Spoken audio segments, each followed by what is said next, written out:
Australia. All right. Video. New to the circuit, and a bunch of new referees, which is always good to see. So France against Papua New Guinea, the last of the trophy quarterfinals, winner to play Japan. And the kickoff goes down the middle, taken by Vincent Inigo. Eventually someone comes in. Well, we've seen teams caught on the hop already today. Here's Logel. Make sure France gets off to a good start here. Get themselves into a scrap. We've seen some of the favoured teams come a cropper already today in this Challenge Trophy section. Jeremy Icardi, who's been one of France's best. Space now out on the right where Logel is waiting. Taken up the middle though by Beringel. And now here is Logel.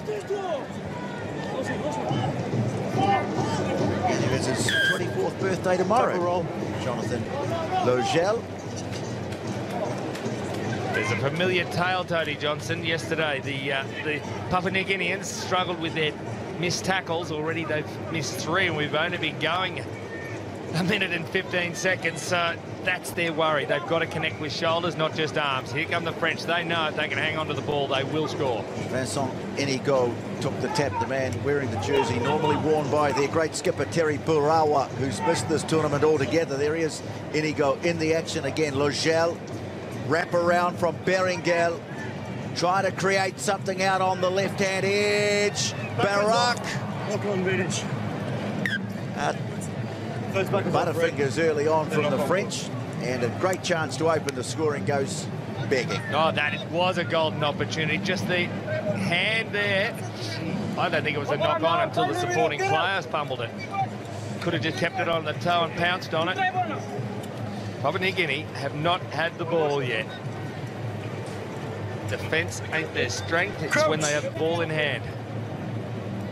They picked up a couple of tries against Scotland, held them to 26-12, scored one against New Zealand, which they would have been pleased about, and got one late in the day against Australia. So they weren't disgraced in any stretch of the imagination yesterday, Papua New Guinea. They look natural players. They look like they've got the talent. They just need more experience. This French team hasn't got any speedsters out wide, whereas the New Guineans, they've probably got them for pace, if they can get the chance.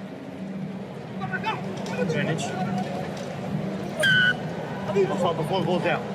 Just a bit too quick off the mark around the fringe, and so Papua New Guinea take it quickly. Referee, I think, might have France here for not getting back the 10. He'll let it go. No advantage inside 10. No advantage. They'll come back. Wesley Varley, one of only 3 players in the squad with any previous experience in HSBC World Series 7s. Played Wellington back in 2015. Given it to Eugene Tokovai, who's another of the players with a bit of previous. And doing the right thing here, just slowing it down. Go to the set piece. Take play up to halfway. Let's see what we can create. Well, you talked about their lack of experience. We just saw Japan defeat Canada, which was quite a turn-up. The same thing. They've been developing, and finally they spring a result. New Guinea, if they spend enough time together, same thing will happen. Kalua was intended for him, but they didn't get their timing right. Logel, 1.94 metre, the tallest man on the field, and now they've been opened up by Inigo. So France swing onto the attack. Candelong. In fact, it's Mazoué. Jean-Baptiste Mazoué scores the try, and France take the lead. Easy in the end for Mazoué. He had man on the inside, man on the outside. Didn't need to use any of them because Varley was the sole. Have a look at the sole defender. There's a triangulation. He had a man outside who didn't even bother chasing. Big man. He knew he wasn't going to get pulled down. They've had a mountain of possession, the French team. Finally, they make it pay on the scoreboard. Well, Jean-Baptiste Mazoué, the try scorer, he's got more experience than the entire Papua New Guinea squad. Of course he has. And that's the story. 21 passes completed. The Papua New Guineans only 2. Played over 50 tournaments, over 200 matches. Kick goes wide, but France have the lead by 5-0.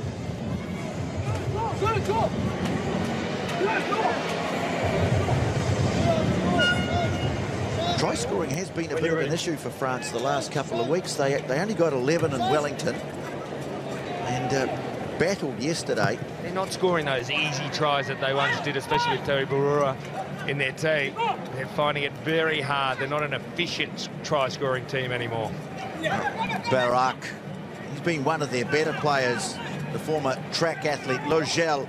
Barak, well, showing the track athlete's hands there, losing it. Advantage over. And chance for Papua New Guinea to break out, maybe.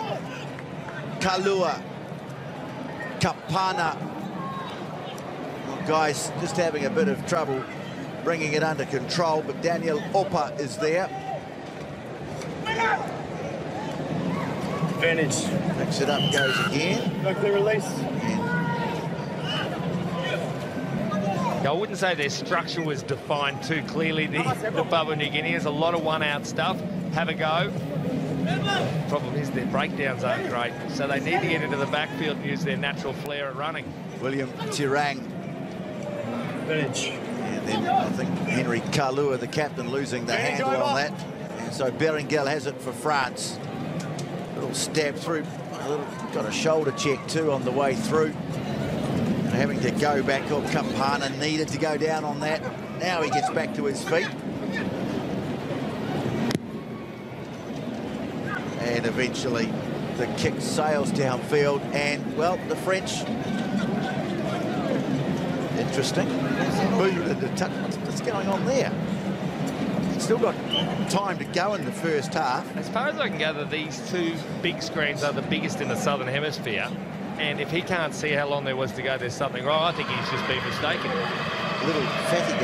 Did you hear that? You've got to wait for the kookaburra. Instead of the siren, it's a kookaburra, one of Australia's most best killing machine birds. It's a snake killer. Well, they got it back on the kickoff anyway. Candelon offloads. Barak probing. Inigo. And now Berenguel pops it back in field. Logel is there. Now Inigo. Well, maybe they have got time. That casual kick into touch hasn't cost them anything. Oh, massive clean out. Advantage. It's Kalua. You know, as a result, the French might have milked the penalty. That's fine. No advantage, not gone. Now that is half-time. The French will trudge off. Yeah, just a little bit of frustration there on the face of Julien Candelon as the players head for half-time. France have struggled away to a 5-0 lead at the break. But New Guinea, he was the man doing the talking there. Little huddle there. He's an organiser, he's a coach, he was a very good player.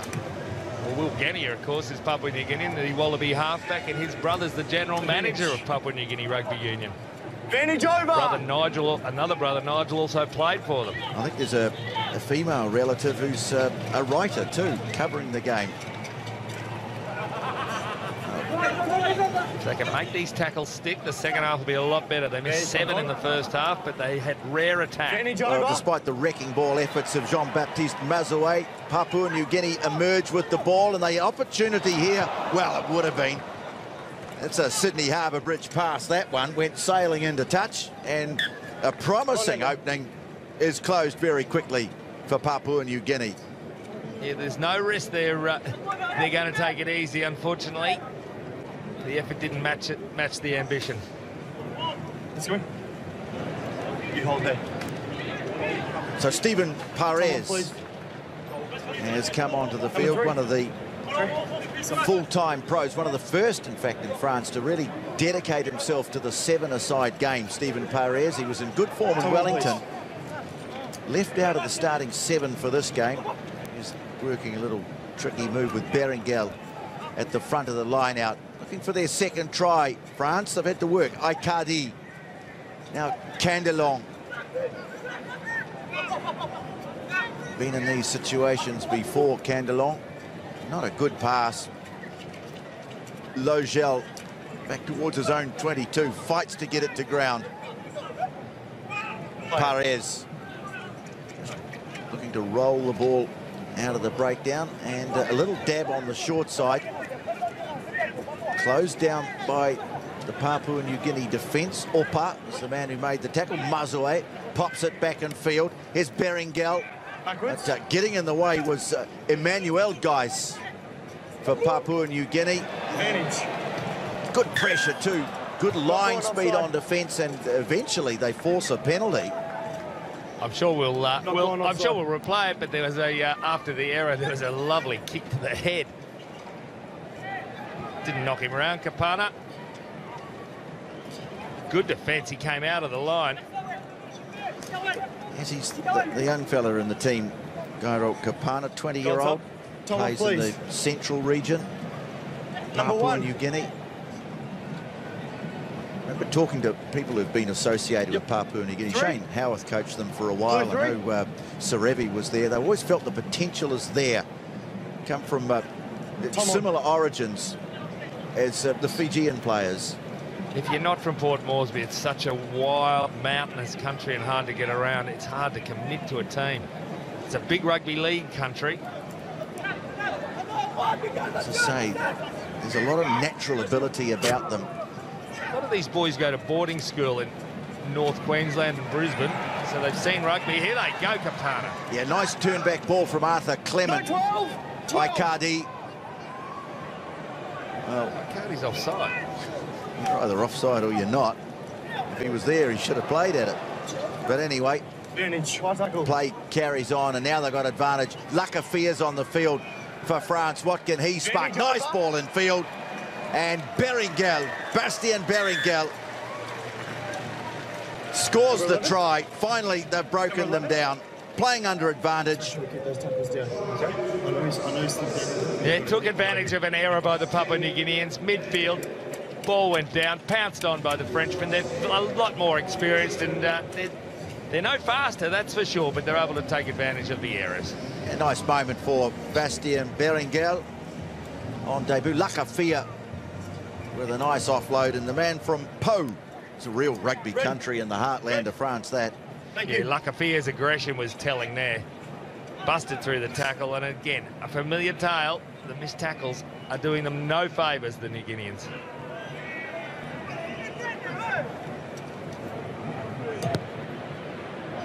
Perez from wide out. Unsuccessful. And France will push on in the tournament. This, you'd think, would be a good enough lead against a side that, well, are battling hard, just can't seem to breach the defence. France would have been disappointed, especially losing Terry Pulrawa. Nice work from Logel, batting the kick-off back down to the field of play. Here's Grabling, the Alexander Grabling, wearing jersey 13, coming into the squad for those injuries. Tackle only. Logel gets rid of it. Barassi is on the field. Here's Lacafear again, darting back in field. Well, energetic cameo from Lacafear. Yeah, some fresh energy off the bench. He certainly got them going in the right direction. Coming through Barramon. A great moment against New Zealand yesterday. The ruck had formed, he was offside.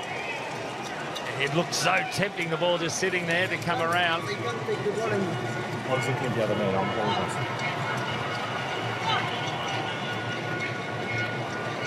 apologise. So France set it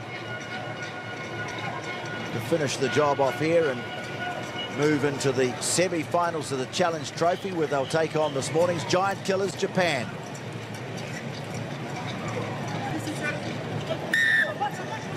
Holding. Good work at the breakdown from Arthur Clement. And they'll keep trying. There's still time for them. Score quickly. They're in with a hunt. Well, they scored points in all three games yesterday against Scotland, New Zealand and Australia. Not a bad effort. Kapana fighting for it on the ground was Barak, and did well. Entitled to play it as the tackler, provided he released it. He did that. Bump and run, and then a high tackle. That's Mazue. Yeah, he's going to get a yellow card there. Apologises. Emmanuel Guys. It is. First contact with head. Oh, Mazue, he's been putting himself about. Well, he just saw him coming across field. He barreled one of his teammates out of the way, and Guys went, well, I'm not going to get bumped off. And he jumped at him and went high, and that's always the worry. But he did. He copped him on the jaw. Look at this. Bang. Oh, yeah. Forearm. Didn't miss, did he? First contact with the chops and then down onto the shoulder. In fact, it was Grabling, not Mazue. Yeah, he's fresh off the bench, Grabling. Yeah, they'll have to bring him off to have a bit of a look, because that's a fair whack in the head. Concussion test needed. Well, not like they haven't got enough injury issues already. So they lost morale before this series started, or the tournament started. Manuel Dalinia, Sasha Valo, both out.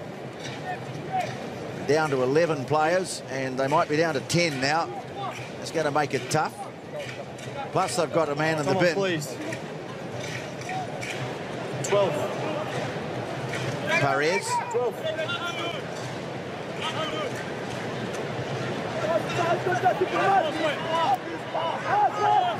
Come on, please. Well, Lakafia didn't have to move for that throw at the front of the line out, and smashing through the defence. Barak, arguably their best player this weekend, Jean-Pascal Barak. It's his second try of the weekend. Seals the French victory. They'll need to be better if they're going to get the maximum points out of the Challenge Trophy. Well, look at Barak. They're down by one man, the Papua New Guineans, but they still treated him like he had spiders on his jersey. There was only fingers touching him. There was no way in the world they were going to stop him. Wrapped up the victory to France. So the lineup for the semi-finals of the Challenge Trophies complete. Russia to play Samoa, Japan to play France. Final touch of the game, a good one, the sideline conversion, and France over Papua New Guinea. The final score 17-0.